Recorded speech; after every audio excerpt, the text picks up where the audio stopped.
So, about 10 days before Thanksgiving, I'm sitting there when I catch my lovely daughter hatching a plan to make me a laughingstock in front of everyone, claim I'm off my rocker, and boot me right out of my own home. It felt like a dagger straight to the chest. I quietly adjusted my play, ready to spin her plan right back to her. Jump ahead to November 27th. She calls me up. "Hey, Dad, where are you? Guests are all here." I laugh and tell her to check my drawer. Whatever she found in there just broke her, leaving her in a tizzy. Sweet revenge, served ice cold and with precision.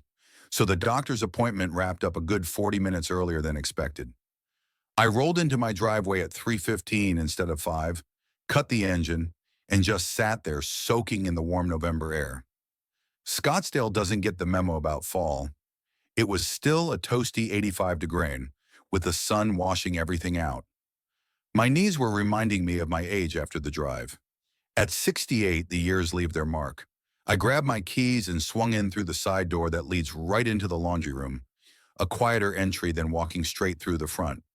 I kicked off my shoes out of habit because Jennifer would throw a fit if I tracked dirt inside. Little did I know then, she was planning on this being her house. I caught voices drifting down from upstairs, coming from my office to be exact. First, there was Jennifer's laugh, the one she cracks when she's particularly pleased with herself. Then Brian's deep murmur, though the words were hard to pick out. I paused at the stairs, hand gripping the wooden railing I had refinished 15 years back. Jennifer's voice grew clearer. "Dr. Phillips signed everything. The assessment says it's progressive dementia. By Thanksgiving, we'll have the guardianship hearing set." My grip tightened. Brian's voice echoed through the stillness. "And those house transfer papers. Once he's unfit, you'll have total control. 680,000. We can clear my debts and start fresh." I felt my face go numb, a chill spreading to my chest. Jennifer, as if stating the obvious. "The old man doesn't have a clue. He still thinks I'm his doting daughter. Just 2 more weeks and the house is ours." I was stuck there, frozen. Being an engineer taught me how to break down problems, one piece at a time, like a puzzle. My mind kicked into gear now.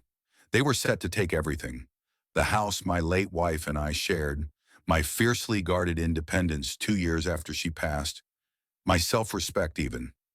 I heard footsteps crossing the office floor above. I backed away silently, step by careful step, exited through the laundry room, and slipped into the garage. I just sat in my car, door shut, gazing at the steering wheel until my breathing steadied. Could have been 20 minutes, maybe an hour. When I stepped back inside, they were in the kitchen. Jennifer looked up, giving me that smile I had leaned on for 38 years. "Dad, how was the doctor?" I returned the smile. "Good, just routine. How was work, honey?" She went back to chopping vegetables. "Oh, the usual dull insurance claims. Hey, you're okay with hosting Thanksgiving here, right?" I invited a few friends. I nodded but kept quiet. Took a seat at the table. Brian shot me a look, something in his eyes shifting. Was it suspicion? Was it guilt? I slowly chewed, watching them both, swallowing it all down with some effort. That night I waited until they closed their bedroom door at 10:30. I just listened to the house settling, hearing all those familiar creaks in a place I knew backward. At midnight, dressed in dark clothes like back in my Navy days, I moved through the kitchen to the outdoor bins. 3 trash bags. I went through them carefully. Coffee grounds, veggie peels, junk mail. And then, in the recycling, tucked in with the pizza boxes, some legal papers, all crumpled. Flashlight in one hand, I smoothed them out, though my hands couldn't stop shaking even though I tried. There was this petition sitting there, on emergency guardianship and conservatorship for Robert James Gray, labeled as an allegedly incapacitated person. I was plopped on the cold garage floor, clutching it, going over my daughter's hastily written notes in the margins. One line really stood out, circled in glaring red ink. "Subject shows significant cognitive decline and is a danger to himself." Lies. Cold, heartless lies. I can't remember how long I just sat there, but it was long enough that I had been parked there so long my legs started tingling and going numb. Enough time for my anger to freeze into something else, more focused, like a blade. By 2 in the morning, I finally got up, folded the paper carefully, and slid it into my jacket pocket. Tomorrow was the day for answers. Time to put together a game plan. As I walked into the house, I stopped at the door for a minute, looking back at my car. Thanksgiving was just 8 days away. 8 days until they tried to take me down. My jaw tightened as I opened the door and went inside. Come morning, the early light peeked through the bedroom blinds, casting this grayish gold glow across the room. Sleep didn't visit me, couldn't bear to let it. The guardianship petition lay sprawled on my desk like evidence right out of a crime scene. In truth, that's what it felt like. My mind, primed for problem solving, just like I did with bridges and buildings, raced through the night, calculating next steps. Out came a blank notebook, and I started jotting down lists: assets, debts, timelines. The house, my house, had a price tag of $680,000. Jennifer and Brian leached off me, living rent-free for 2 years. Did the math instinctively. If market rent was $2,000 a month for 24 months, they owed $48,000. But they weren't looking to pay up. They wanted to take it all instead. Then there was the safe in my closet.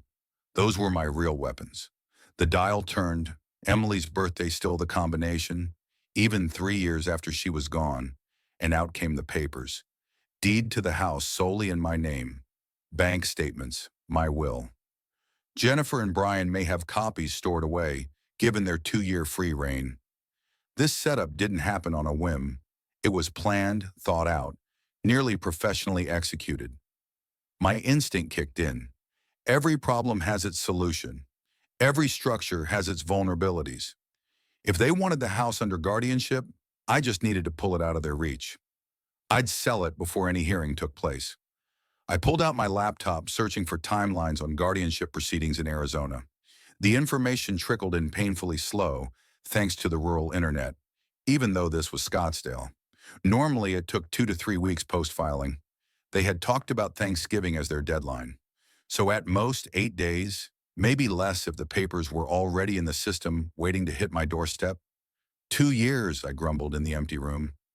I gave them shelter for 2 years, and this is my reward. I looked at that petition again. All right, if they wanted this legal game, I'd suit up to play. 40 years of building structures taught me how to dismantle them as well. By 8 in the morning, I was dialing up my first call. A notary public in Phoenix answered, her voice young and efficient. I needed an emergency appointment to verify property ownership and look into my selling rights. She penciled me in for 10:30. I snapped photos of every page of the guardianship petition with my phone, uploading them to a secure cloud folder Emily set up for me a long time ago. Then back into the recycling bin went the petition, creased just like when I found it. They couldn't know I was on to them. That was crucial. I scribbled a timeline in my notepad. November 18th to Thanksgiving on the 27th. That's 9 days in all.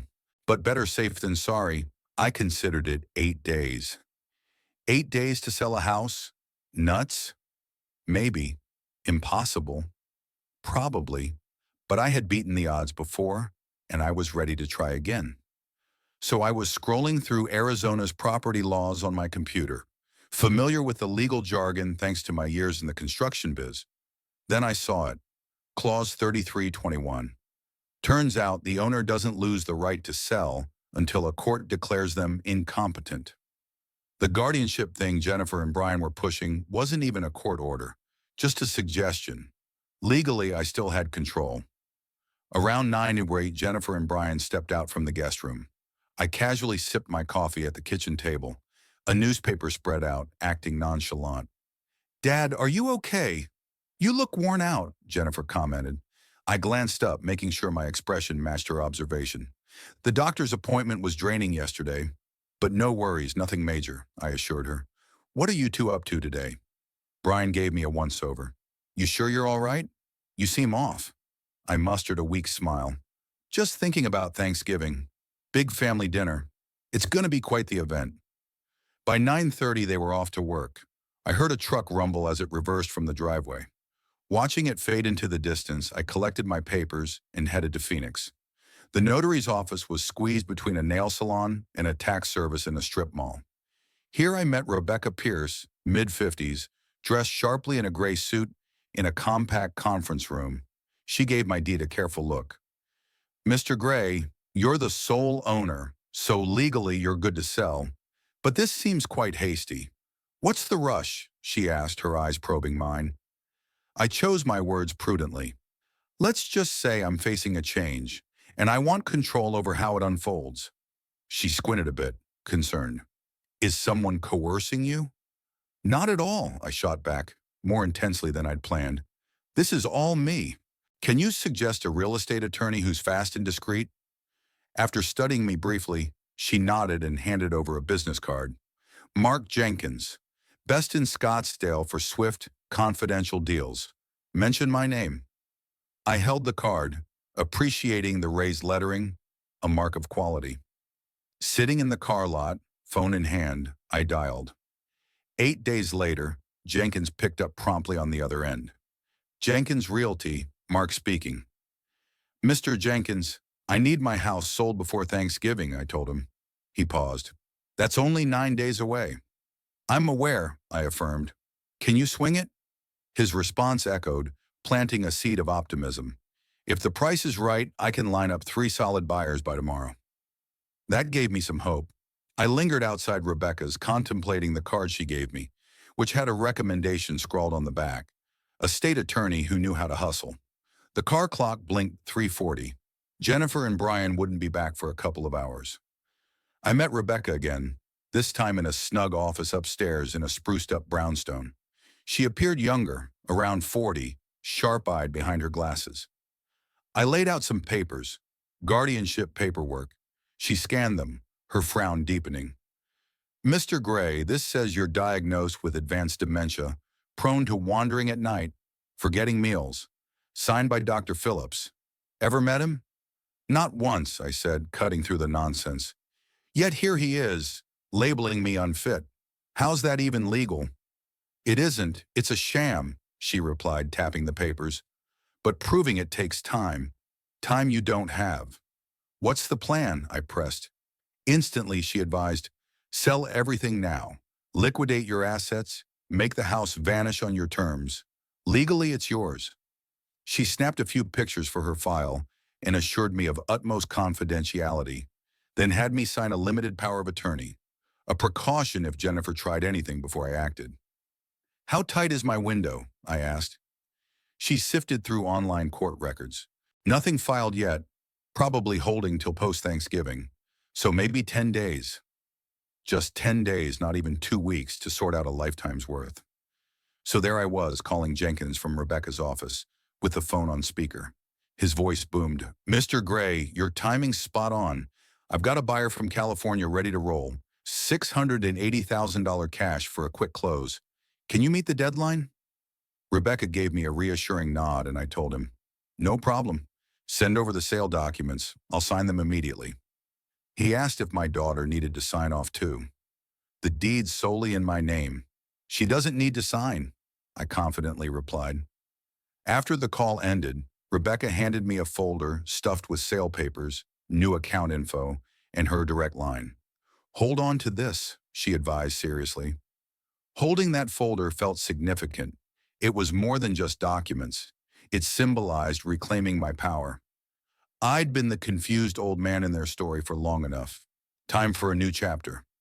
I headed to a Chase bank, not my usual Wells Fargo, where Jennifer might have connections.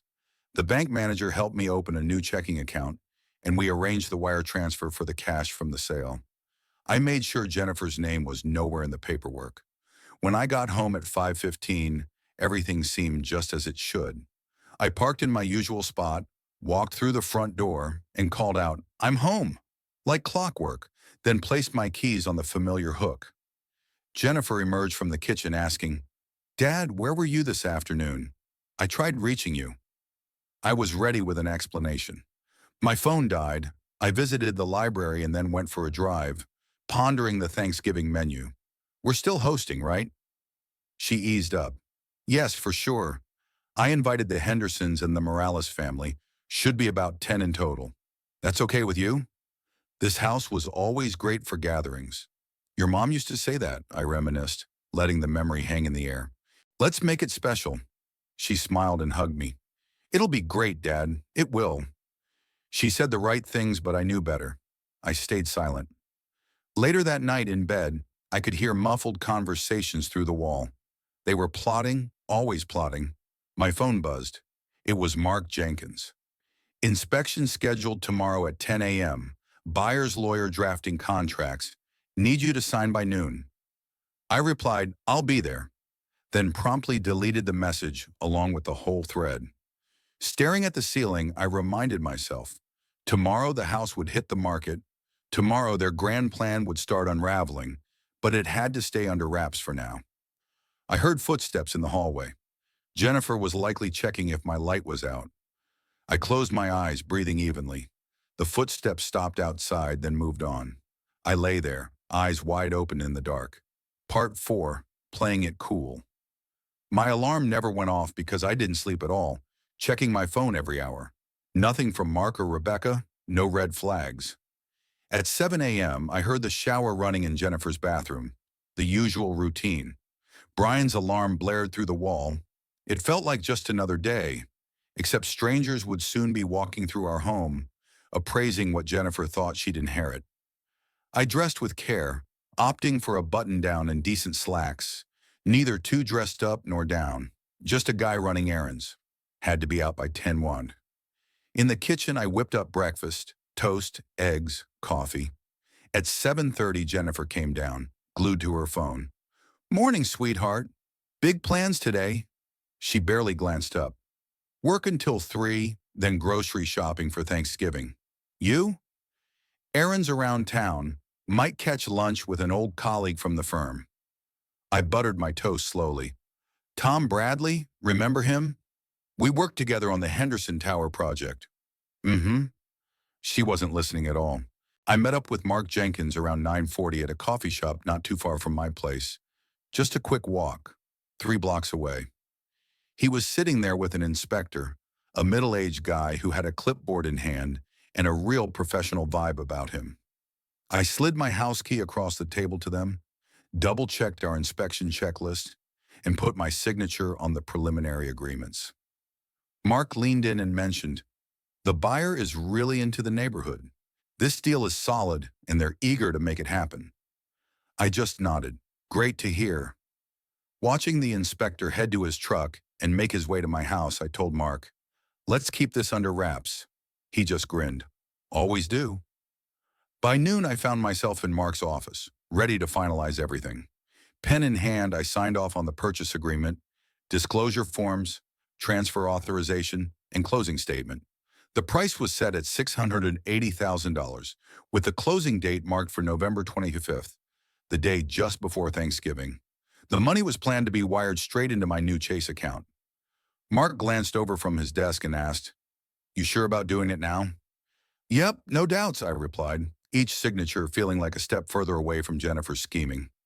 I then headed over to Chase, where the manager helped sort out the details for my wire transfer and guided me through getting a new safe deposit box. I moved my emergency cash over from my old Wells Fargo box and added a certain something I'd whipped up the night before, a fake will, typed it out on my ancient typewriter, stained the paper with coffee, and nailed the perfect shaky signature that looked credible. It declared my entire estate, house, and assets would go to my dear daughter Jennifer. Dated it as if it was done 3 years back and put it prominently in my home safe for her to eventually find. Let her think she's ahead in the game. As the manager sorted the wire transfer, he glanced up and said, this is quite a big sum, $640,000 after fees. Are you sure you want it all sitting in your checking account? We've got other options for investments. I shook my head. Checking it is. I need quick access to this. Meeting his gaze, I added, and make this account completely separate from my old ones. Mail the new statements to a P.O. box, not my home. He just gave a slow nod and left it at that. Swinging by my house at around 2, I noticed the inspector's car in the driveway with Mark's right beside it.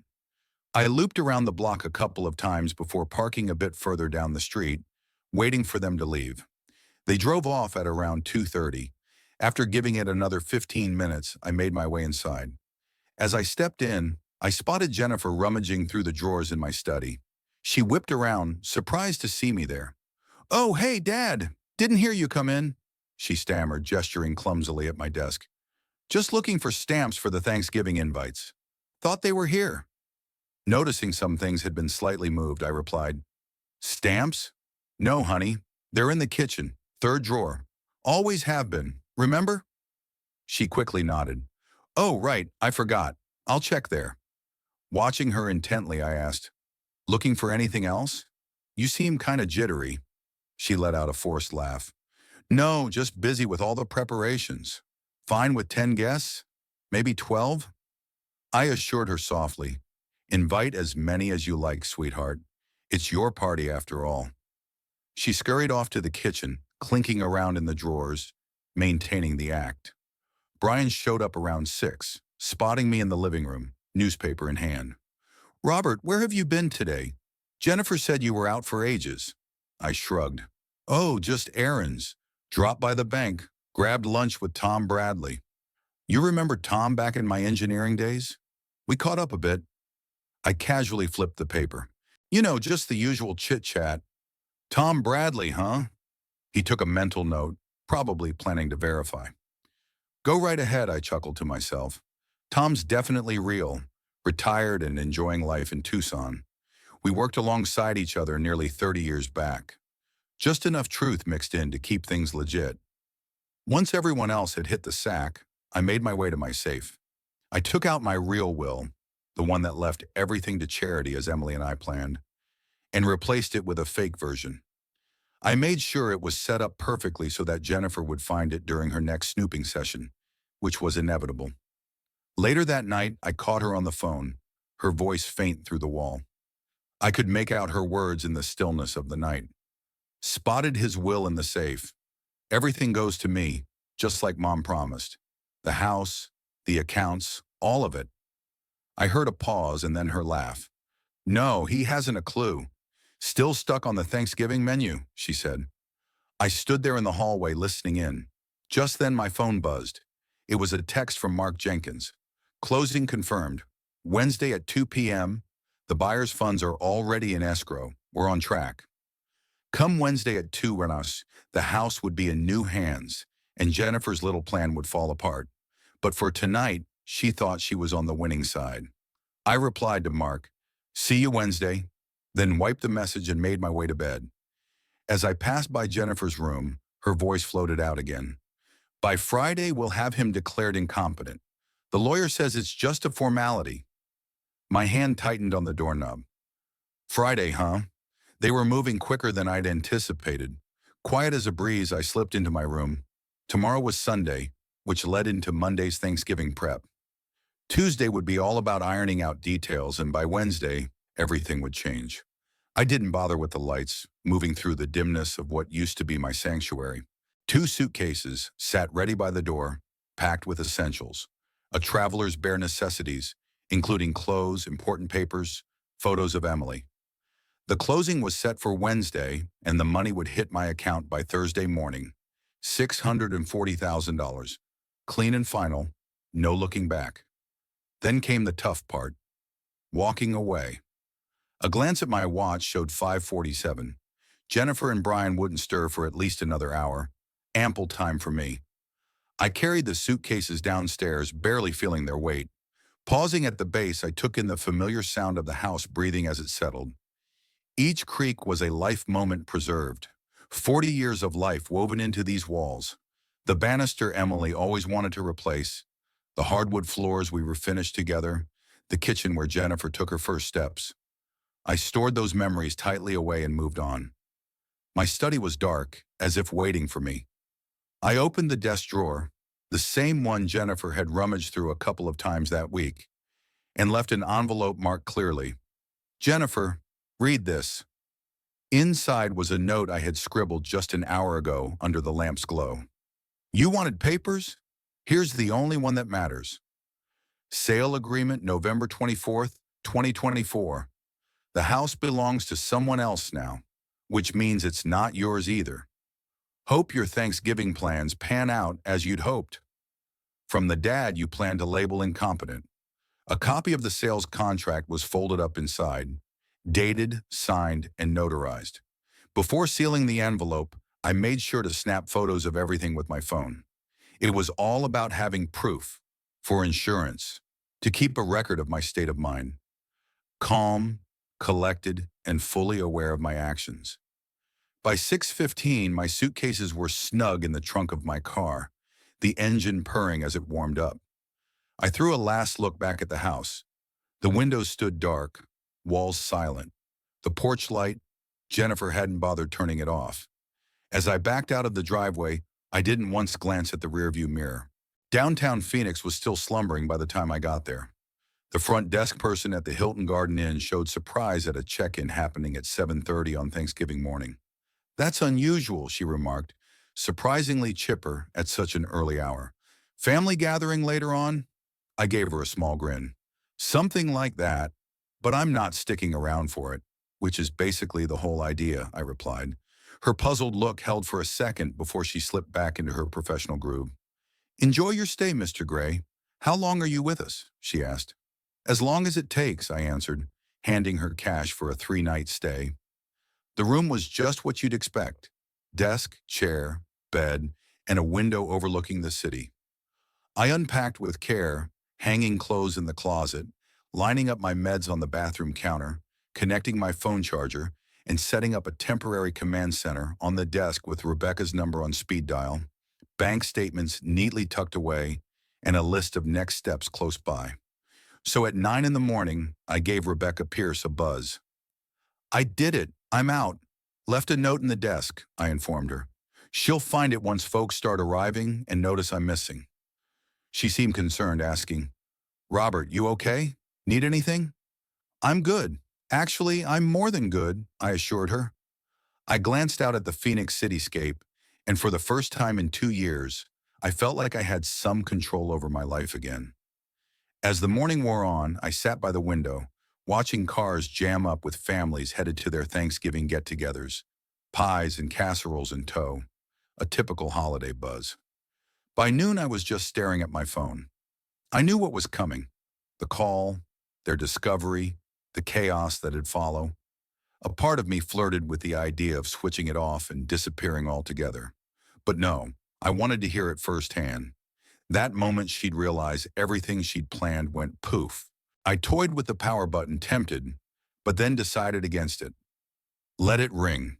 Let her feel the fear creeping in. Let her experience what betrayal was like from the other end. When it was 2:03, the dreaded buzzing began. "Jennifer Mobile." I let it go to 4 rings, then picked it up. "Dad, where are you?" Her tone had that fake sweetness, barely masking her stress. "The guests are here. The Hendersons just showed up. Everyone's looking for you." "I'm exactly where I need to be, Jennifer. Far from you," I said. Her panic was rising. "What?" "Dad, quit playing. You promised to be here. We've got turkey and we—" I interrupted. "Check my desk drawer. Top right. There's an envelope with your name. You'll understand once you read it." "Desk drawer? What are you—" Voices buzzed in the background. Brian's, guests murmuring. I listened as her footsteps approached and moved through the house. I could tell she was headed to my study. I imagined her finding that envelope, the rustle of paper. She found it. "Dad, there's something here for me. What is this?" She sounded different now, the sugary act slipping away. I shut my eyes. "Open it, Jennifer. Read every word." Silence followed, then the sound of paper tearing, and then nothing. I silently counted. 1, 2, up to 15. At 15, I heard her breath hitch. At 20, possibly a gasp or a sob. By 25, her whisper returned, "No, no, this isn't." But then it escalated. "Brian, Brian, get over here now." I eased the phone away from my ear, but I could still catch her screams from a distance. I moved the phone back, speaking calmly through the uproar. "Jennifer, with all those people around, maybe this isn't the best place for this conversation," I suggested. She was practically hyperventilating. "You can't just do this. You can't—" And then Brian's voice broke through, sharp and authoritative. Hand me the phone, Jennifer. Hand it. Sounds of struggle followed. Then Brian spoke up, practically yelling, Robert, what have you done? Jennifer's going on about some sale. This is madness.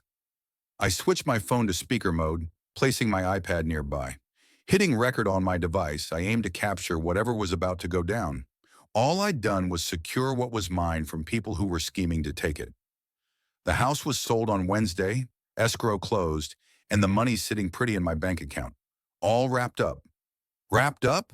He blurted. You think you can just... I cut him off. Already done. And hey, this conversation's being recorded, so choose your words wisely, Brian. After a pause, he talked, his anger boiling just beneath the surface. He accused me of being manipulated, claimed they could contest I wasn't in my right mind. I let out a sarcastic laugh. Really? Because I've got papers from 3 different psychiatrists, all vouching for my mental health as of last week. Where's your proof? Wait, it's just one, right?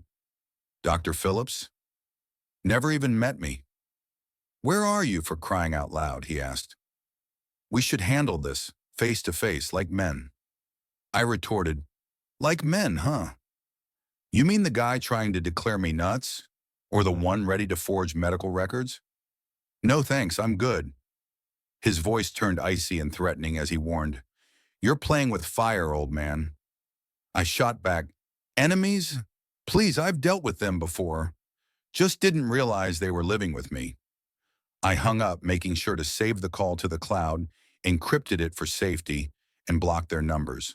Before cutting ties completely, I took screenshots of everything.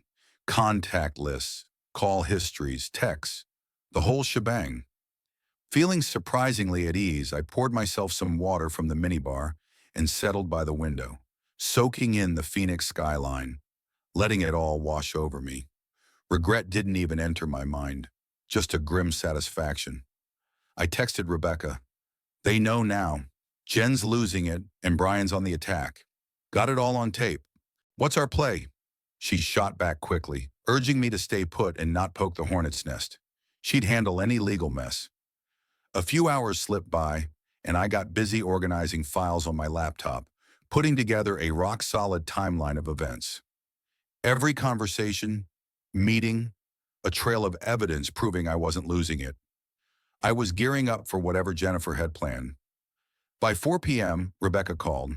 She informed me that Jennifer filed an emergency petition, claiming I was mentally unfit and that the house sale was bogus. I told her I saw it coming. We were ready. I fired up my laptop and asked, What's in our corner? Rebecca listed everything: psychiatric assessments, our recordings, evidence of their dodgy guardianship scheme. Her tone was serious yet confident. We've got it all, but she's spinning a tale of the caring daughter, just looking out for her confused dad, and some judges might fall for it. I responded, Then let's reveal the true narrative. Her sneaky guardianship attempt, fake medical records, 2 years of free living while planning to rob me blind. That's no loving daughter. That's a con artist. Absolutely, Rebecca replied. But brace yourself, Robert. It might get nastier before it improves. She's fighting for survival now, and desperate folks do desperate things. Let her bring it, I retorted, done with being anyone's pawn. As night crept in, my phone buzzed with a call from an unrecognized number. Despite hesitating, I picked up. It was Jennifer. The tears and drama were gone, replaced by pure venom. You think you've won? She hissed. This isn't over. I'll prove you're unfit. And when I do, everything will revert to the estate under my management as your guardian. You've merely postponed the inevitable and worsened things for yourself. See you in court, old man, she threatened. I ended the call, blocked her number too, but her spite lingered in the silence of the hotel room. Night descended over Phoenix, and I found myself gazing out the window, watching the city light up. My phone remained quiet, free from their harassment. Yet I knew they were out there, plotting. Jennifer with her last-minute legal maneuver, Brian with his threatening remarks. I opened my laptop again, documenting everything from the past 10 days, the calls, documents, every sneaky move they made, and my responses. Rebecca would need a full deck come Monday. 2 hours passed, then three. By 9 p.m., an email from Rebecca appeared in my inbox. Discovery documents. Jennifer's motion claimed I'd been foggy and forgetful, struggling with finances for months. She even had statements backing her story, including Brian's, and supposedly someone named Dr. Phillips. I read through their outrageous lies, each more ridiculous than the last. I emailed Rebecca back, letting her know I had recordings that could, and that was my story of standing strong against a crafty scheme. One chapter wrapping up just as the next was about to begin. You know, I kept tabs on everything up until October 2023. Anyway, this whole fiasco kicked off when Dr. Phillips didn't even bother to check me over. I was gearing up for Monday's showdown, typing away while the world celebrated Thanksgiving night. Families were wrapping up dinner, cheering for their favorite teams, soaking in the holiday vibe. Meanwhile, I was pouring my heart out into the ether. Monday was set for the real showdown, but that night I gathered my thoughts and my arsenal, so to speak. As December came around, the weather wasn't the only thing getting colder. Holed up in my hotel room, which had basically become my home, I went over Rebecca's latest email update. That Monday's court session had gone surprisingly well. Judge Hayes dismissed Jennifer's supposed emergency plea. It was clear she couldn't prove I was losing my mental sharpness. But Jennifer wasn't about to give up. She got herself Marcus Webb, a real bulldog of a lawyer with a reputation for playing dirty. In Rebecca's email, she laid out their next stunt. They were pushing for a court-ordered psychiatric evaluation. They claimed my sudden house sale and disappearing act over Thanksgiving were signs of mental decline. Judge Hayes gave the nod for the evaluation, setting it for January 15th. So December was all about prepping for me. I saw 3 different psychologists, did all sorts of cognitive and memory tests. They all agreed I was sound as a dollar, no dementia, just a mind working fine. Rebecca added all those assessments to our legal ammo. Yet Marcus wasn't slowing down. He accused me of swiping some treasured family jewels, with a specific nod to Emily's jewelry, and wanted the authorities to dig into it. That Tuesday morning, Detective Carter gave me a call. He'd received a tip about some family gems possibly going missing. We met that afternoon, and I came armed to the teeth with evidence. I had photos of Emily flaunting those jewels back in the 80s, plus receipts and insurance proving they were bought in my name. Even the will was on my side. Detective Carter sifted through the evidence, eventually resting his notepad. "Mr. Gray," he mused, "you've got a pretty solid defense here. So why's she accusing you?" I laid it out plainly. It was a desperate move from Jennifer. With her guardianship bit of failure and the house out of the picture, she was reaching, even resorting to criminal charges. By the end of that week, the accusation had crumbled. There was no theft. January 15th was chilly but sunny when I showed up at the Maricopa County Courthouse for the sanity check they were so keen on. The court had chosen Dr. Sarah Mitchell to put me through my paces, and she took me through a draining 6-hour assessment in a sterile room. "Mr. Gray," she opened, "your daughter claims you sold your house on a whim, not fully grasping the consequences. Can you explain?" I unfolded the reasoning like a meticulous engineer does with his plans. Rash wasn't in the cards. On November 17th, I'd uncovered that my daughter and her husband were scheming to have me labeled incompetent through bogus medical records. I consulted with a lawyer, researched, and legally sold my house. That's not confusion. That's survival. The topic shifted to the recordings I'd made. "Some might say that's paranoid," she suggested. "It's called building a case," I responded. "When there's a scheme to rob you of your rights, you don't just sit around. You gather evidence. Arizona's one-party consent law had my back." She took notes. "And you felt compelled enough to leave home permanently," she continued. "I felt betrayed enough to cut their lifeline," I replied. "The house was their aim, so I took it off the table." Dr. Mitchell submitted her findings by January 22nd, and I was at Rebecca's office when she read it out. Subject demonstrates superior intellect for their age. Decisions such as the sale of property and relocation were made thoughtfully. No indicators of dementia, confusion, or impaired mental capacity.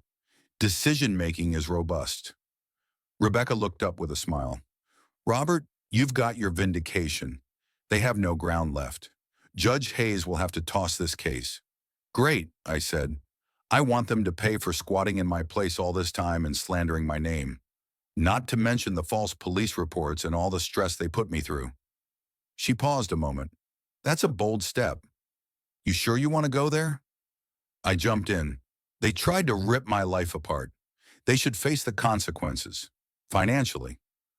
The hearing wasn't far behind. Judge Hayes appeared eager to wrap things up as he read his decision. After reviewing Dr. Mitchell's report, it's evident there's no issue of mental incompetence here. Mr. Gray's actions, though out of the ordinary, were reasonable responses to perceived threats. The motion didn't take off, so the case got canned. Marcus Webb got on his feet, saying, Your Honor, we have a request. But Judge Hayes wasn't having it, cutting him off with, Mr. Webb, your client has been wasting this court's time with these pointless accusations. Be thankful I'm not penalizing you for this frivolous lawsuit. We're done here. Later on, out in the hallway, Rebecca unlatched her briefcase, showing me the next potential step Jennifer might take. A lawsuit claiming I financially exploited myself. What an absurd legal maneuver. I let out a sharp laugh. She just couldn't stop. People rarely do when their lives are unraveling. I reached for my phone and played a recording from November 17th. There it was, Jennifer's voice saying, The old man doesn't suspect a thing. Rebecca's expression turned serious. That's conspiracy to commit fraud, she said. We can push for a criminal referral. Go for it. Let's not play defense anymore. Let's attack. I walked out into the chilly January air. Having the case dismissed should have felt like a win, but it felt more like a pause in the storm. My phone buzzed with a call from an unknown number. It was Officer Linda Martinez from the Phoenix Police Department. She informed me that Jennifer had claimed I was making threatening calls to her. Now she was asking for a restraining order, so they needed me to come in for questioning. I stopped right there on the courthouse steps. Officer, I haven't had a conversation with Jennifer since Thanksgiving. I can back it up with phone records and witness statements. Regardless, they wanted me there that day. I closed my eyes. Jennifer wasn't just grasping at straws. She was lighting everything on fire. With her legal routes blocked, she turned to filing bogus police reports, pressing for restraining orders, and fabricating evidence. I texted Rebecca, Another fake harassment claim. Police want a word. Her reply was prompt. Don't go alone. I'll be there in 30 minutes. And Robert, let's end this once and for all. Her words were unmistakable. It was time to finish them. And I was all for it. Officer Martinez led us to the interrogation room. With its plain white walls and metal table, it was all about business. Rebecca calmly set her briefcase down. I folded my hands and sat across from Martinez. Mr. Gray, she began, Jennifer Thompson claims you've called her 17 times in the past 2 weeks, leaving threatening messages. She's asking for an emergency restraining order. But before I could say anything, Rebecca slid a document forward. Officer, these are Mr. Gray's phone records from AT&T. No calls, no text to Jennifer or Brian Thompson since November 27th. No contact at all. Martinez reviewed the records, and her expression shifted from doubtful to clearly irritated. She saw it was all a wild goose chase. Ms. Thompson said 17 calls. These records show 0 on any of those dates. January 8th, 9th, 12th, nothing. Rebecca's tone was cold. Because her claims are fabricated. This is the third baseless accusation my client has faced. Theft, harassment, even mental incompetence.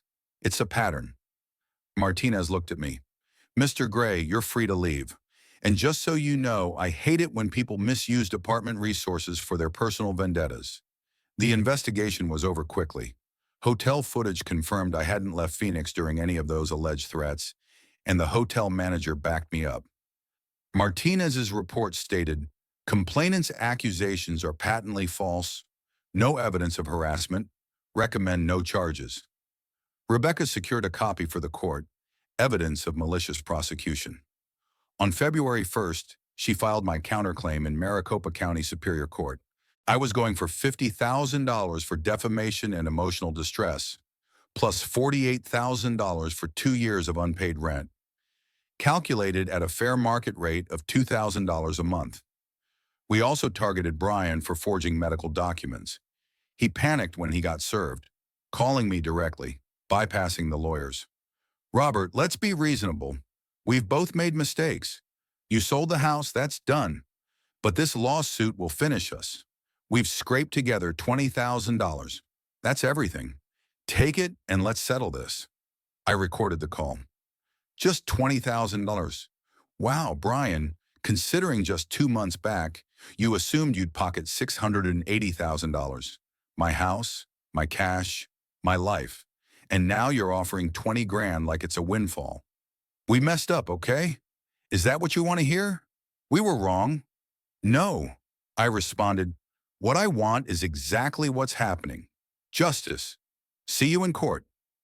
The hearing was set for March 15th, with Judge Sharon Morrison examining all the evidence I'd gathered. All right, let's dive into this story from a whole new angle. Here's how it goes. Picture yourself in a tense courtroom scene. There's this big board displaying a detailed 2-year timeline. Piles of paperwork reveal some pretty shocking forgery, and there are recordings backing up the idea of a crafty plot. Psychiatric evaluations confirm I'm mentally sound. Judge Morrison, taking it all in, turns to Mr. Gray and says, I've reviewed your evidence. For 2 years, those people got free housing while scheming to swindle your property. They faked medical documents and police reports. This behavior is utterly egregious. Marcus Webb, trying to defend his clients, argues, Your Honor, my clients were just concerned about Mr. Gray's well-being. But Judge Morrison cuts him off, saying, Counselor, your clients forged a doctor's signature. That's fraud, pure and simple, and could very well be criminal. Rebecca laid out everything piece by piece. Your Honor, the defendants preyed on Mr. Gray's generosity. They didn't pay rent for 2 years, amounting to $2,000 monthly, or $48,000 total. Then they attempted to take his main asset through fraudulent guardianship papers. We're seeking compensation and damages. It was obvious we deserved some justice. Mr. Gray, you provided the home, utilities, and support for 2 years, correct? Standing up, I firmly replied, Yes, Your Honor. I did it for Jennifer, my daughter, thinking I was helping family. Little did I know, I was sheltering thieves. Judge Morrison ruled in our favor. Judgment goes to the plaintiff, Robert Gray. Defendants Jennifer and Brian Thompson are jointly and individually liable for $48,000 in unpaid rent and $50,000 for emotional distress, totaling $98,000. Moreover, I'm forwarding their fake documents to the district attorney for criminal investigation. Court adjourned. Jennifer seemed devastated, pleading, Your Honor, we can't pay that. We just don't have the money. The judge replied curtly, Then set up a payment plan or face collections. You should have thought about that before engaging in fraud. Next case. Rebecca and I stood by a window afterward, looking out. Through the glass, we could see Jennifer and Brian in heated argument, their emotions visible from afar. Brian was gesturing wildly while Jennifer was in tears. Their lawyer, Marcus Webb, was already distancing himself from them. Rebecca noted, They'll probably declare bankruptcy. You likely won't see a dime of that $98,000. I shrugged it off. I didn't do it for the money. I just needed to beat them completely. And I did. Rebecca gave me a questioning look. You realize this could ruin them, right? Their credit, their reputation, perhaps even their marriage. Watching Jennifer through the window, I said, They wanted to destroy me behind those fake smiles and forged papers. I took the legal route and won, fair and square. As the breeze outside hinted that winter was ending, I recalled the first time I heard about those fake harassment charges, right there on those courthouse steps. Now I was leaving with a verdict that Jennifer and Brian couldn't handle. Rebecca patted my arm, saying, You've won.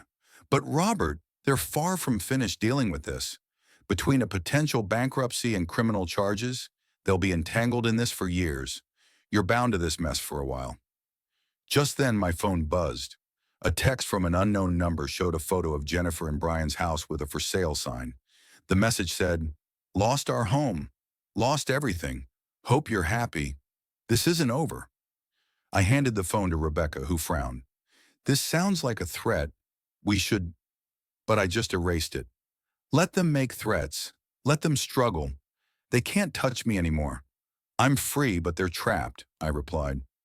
As I started down the courthouse steps, Rebecca called out, Where are you going?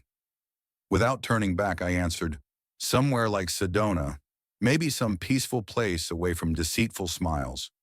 With that, I moved on. The fight was over. Time to start anew. By the time April hit, I found myself lounging in a simple one-bedroom rental in Sedona, taking in the stunning mountain views. It was just a temporary spot until I could find a place to call my own. Rebecca had sent over Jennifer and Brian's bankruptcy papers, Chapter 7, with their debts piling up to a whopping $340,000. They barely had any assets to their name. Amongst all that debt, the $98,000 judgment I'd won felt more like a bittersweet trophy. Rebecca's note mentioned, most of their debts will be wiped out. You might get back 10 cents on the dollar, tops. Want to challenge it? I fired back a quick reply, nope, let them drown. It was never about the cash. Later in April, Rebecca had more news. Jennifer lost her job. Her insurance company employer booted her as soon as her fraud involvement went public. Company policy had zero tolerance for employees tangled in fraud, even civil matters. She tried her hand at unemployment benefits, but got shut down there too. By May, Brian's business hit rock bottom. His clients jumped ship, canceling contracts once they uncovered his dodgy court record. A quick online search did the trick. His LinkedIn profile screamed unemployment as he claimed to be seeking opportunities. Meanwhile, Rebecca's investigator told me they hadn't paid rent in months. By the end of May, a modest check from the bankruptcy trustee landed in my mailbox, $347.18, labeled as Gray v. Thompson, partial distribution. I didn't cash it. Instead, I framed it and hung it up, a testament to their downfall. June rolled in with divorce papers. Rebecca forwarded an email from Jennifer's attorney. Their relationship buckled under financial stress and finger-pointing. Jennifer claimed Brian pressured her into a guardianship scam. Brian insisted it was her scheme. Rebecca asked for my opinion. They're both lying, shifting blame because they're caught, I told her. By mid-July, their bankruptcy was finalized. From what I was entitled to, I recouped just 4%, a mere $3,800. Rebecca's tone over the phone was somber. They're drained. That's the end of it. Just what I intended, to leave them with nothing. I carefully archived every detail Rebecca sent my way. The firing letter, bankruptcy documents, divorce files, receipts. Not out of pettiness, but to record the downfall I orchestrated. In May, I took a drive past their old Phoenix home while out running errands. Their worn-out Honda was still around, but Brian's truck was nowhere in sight, probably repossessed. A for rent sign hung on their door. They'd been booted out. I felt nothing. Then in June, a letter directed to me showed up at my hotel in Phoenix. It was tear-stained from Jennifer, asking for forgiveness, blaming Brian for manipulation, and begging for rent help. I glanced at it before shredding it to pieces. By July, my focus was on house hunting, checking out 5 different places. My criteria? Cozy and no extra rooms. No room for those who'd pretended to be family while pulling off deceit. Each bankruptcy check that came in, April, May, July, I matched with a donation to an elder abuse prevention charity, converting their deception into direct help for others. A check for $340 turned into a $350 donation, $892 rounded up to $900. Rebecca reached out mid-July, saying Brian's lawyer was painting me as the bad guy, claiming I could have settled for $20,000 instead of wrecking their lives. Vindictive? I shot back in an email. No, I simply used the law to correct fraud. They ruined themselves when they forged a doctor's signature. I just ensured they didn't escape unscathed. Late June, Jennifer left me a voicemail. Dad, it's me. We're getting evicted. Brian took off with the little we had. I'm lost. I'm sorry. Could you loan me a few thousand? I'm your daughter. As her cries faded, I deleted the message. She stopped being my daughter when she tried to trap me in her schemes. Actions have consequences. You taught me that lesson well. July brought more updates from Rebecca. The bankruptcy was wrapped up. Jennifer got to keep her Camry. Brian ended up with nothing. They split for good. Jennifer moved to Tucson, snagged a retail job at Target. Brian was crashing with a brother out in California. Separate paths, separate downfalls.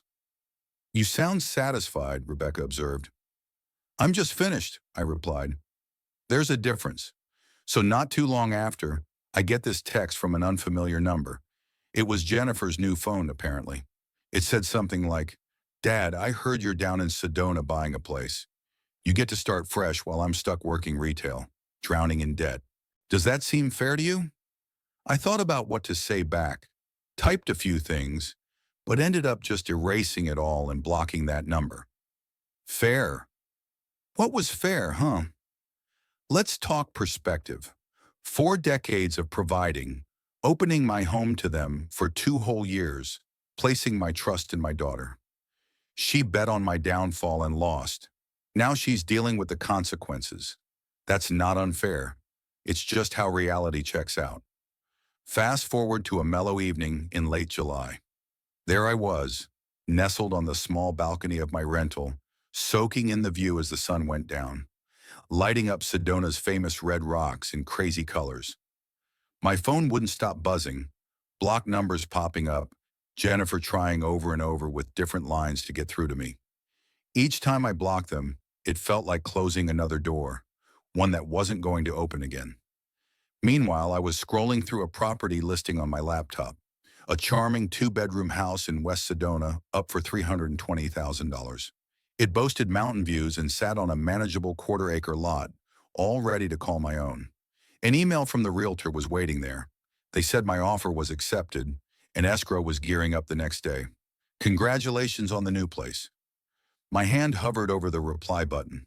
Tomorrow would be about diving into paperwork and finally putting down roots. But for that one evening, I just wanted to soak in the moment. The transition between the past closing and a new beginning opening. The phone buzzed again with the same block caller pattern. 4th call from Jennifer today. I didn't bother, just watched the sun vanish behind Thunder Mountain. My laptop pinged, alerting me to an email about a final bankruptcy payout. Couldn't help but laugh. They were trying to hand me money they didn't have, covering debts that ought not to exist. And there I was, about to embrace mountain living, just like I'd envisioned. Then my phone rang again, but this time it was different. Rebecca was calling. Robert, I have some news, she said. The DA's office is going ahead. They're filing criminal charges for the medical forgery. Brian's getting indicted. I figured you should know. I looked up at the darkening sky. Even now, the consequences from the past kept trickling down. Now jump to August 28th, and here I stood in my brand new living room. Aside from a few moving boxes, it was empty, but sunlight from the windows drenched those famous red rock views across the walls. Just 2 days post-closing, spending nights on an air mattress and eating takeout while I set up the basics of this fresh chapter. My phone sat quietly on the windowsill. No blocked numbers, no desperate attempts from Jennifer. Maybe she finally registered the distance was here to stay. Then the phone buzzes again. Thinking it might be something from Rebecca like final escrow stuff, I checked it. Instead, it's a Wells Fargo notification. Jennifer Thompson wired me $2,400 with a little note about selling her car and asking for forgiveness. I glanced at it and felt nothing. I sent it right to Arizona Elder Abuse Prevention without a second thought. An unknown number texted in. Jennifer again, using yet another new phone. She shared how she sold her car and now takes the bus to work and asked if we could chat. I read it, didn't answer, took a screenshot, and forwarded it to Rebecca with a heads up. Please file this. Proof she keeps reaching out. Later, my new furniture arrived. A straightforward but classy choice. More about comfort and design for just me. I directed the movers, setting everything up just right. A bedroom, a small office. No guest space, just a personal oasis. That evening, I sat on the deck gazing at yet another stunning sunset. My phone buzzed once more. Another message from Jennifer. She noted I'd read her text and begged for just one conversation. My thumb hesitated, hovering over the block button for a moment before I finally pressed it. After that, I dove into the settings, blocked all numbers I didn't recognize, and set up a whitelist for my key contacts, like Rebecca, my doctors, service providers, and contractors. Anyone else? Cut off. I erased every trace of Jennifer, from her name to her numbers, gone. Then I rang up Rebecca and laid everything out for her. I kept my voice steady as I spoke about Jennifer's sacrifice. Rebecca responded softly, suggesting Jennifer might genuinely feel remorse, noting the sacrifice she made was considerable. But I interrupted, saying Jennifer only regretted being found out. The money was long since given to elder abuse prevention. Rebecca paused, giving me one last chance to reconsider and mend fences.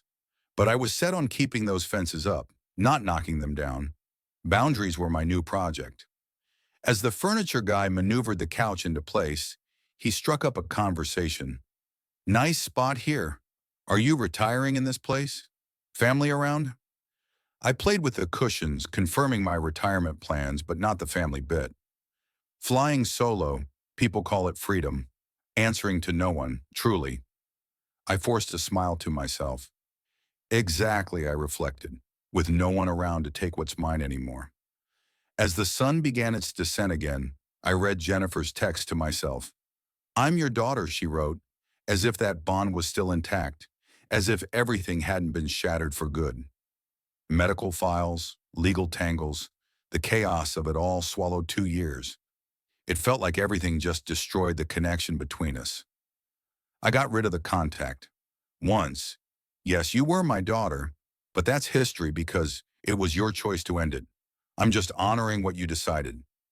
That evening, Rebecca called me, her voice calm. Robert, they're charging Brian. 2 counts of forgery, attempted fraud. The trial's likely next spring. Jennifer could testify. Will you be there? I told her, no, I don't need to see him behind bars. The justice system's got it from here. I'm done watching their misery. All I'm after is my peace now. So you've truly moved on, letting it all go? She questioned. Yep. Closed that chapter when I blocked her last number. Now I'm just living the life I've got left, I said while I unpacked. Clothes went into the closet, dishes found the kitchen, and photos of Emily took their spot on the mantel. But not a single one of Jennifer. I'd wiped her from my life story in both image and emotion.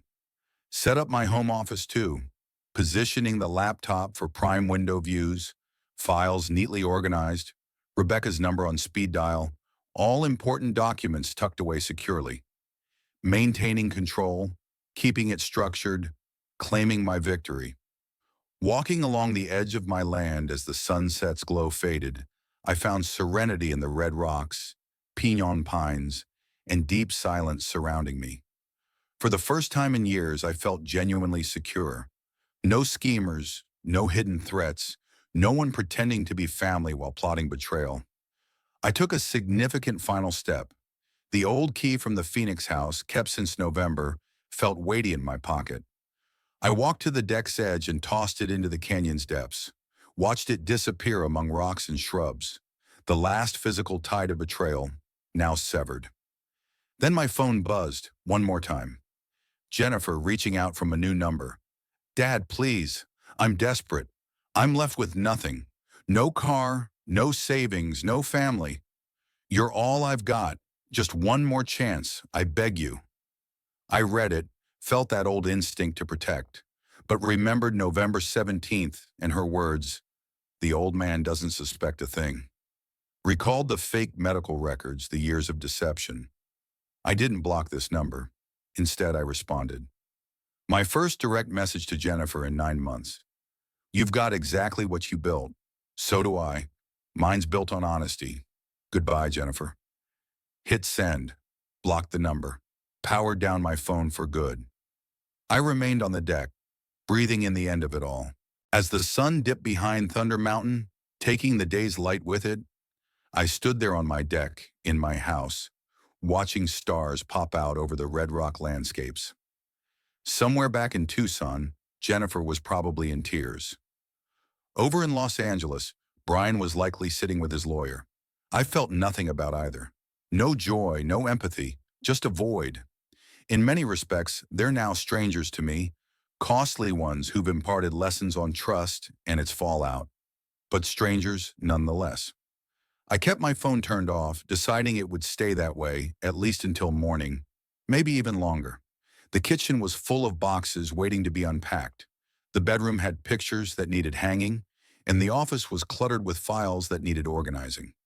It was all my responsibility now, to take care of, to guard, to cherish.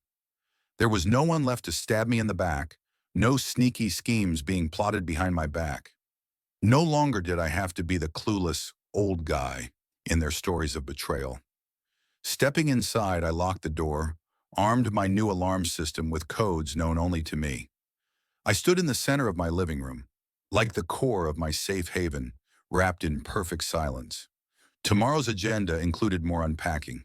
By next week, I intended to hit the trails in Sedona. Perhaps next month, I'd take up a woodworking class. The future lay ahead like an empty canvas waiting to be painted. It was mine to craft, to mold, to experience. What began as a saga of victimhood ended with me as the creator of a fresh start. They tried to bury me under piles of paperwork and deceit, but I dug them into their own repercussions and emerged above it all. The hard part was behind me now. I'd risen above, not just because I dismantled their plans, which I certainly did, but because I built something they could never touch, a life complete and free from them. With the lights switched off, the house embraced darkness, secure, peaceful, and most importantly, mine.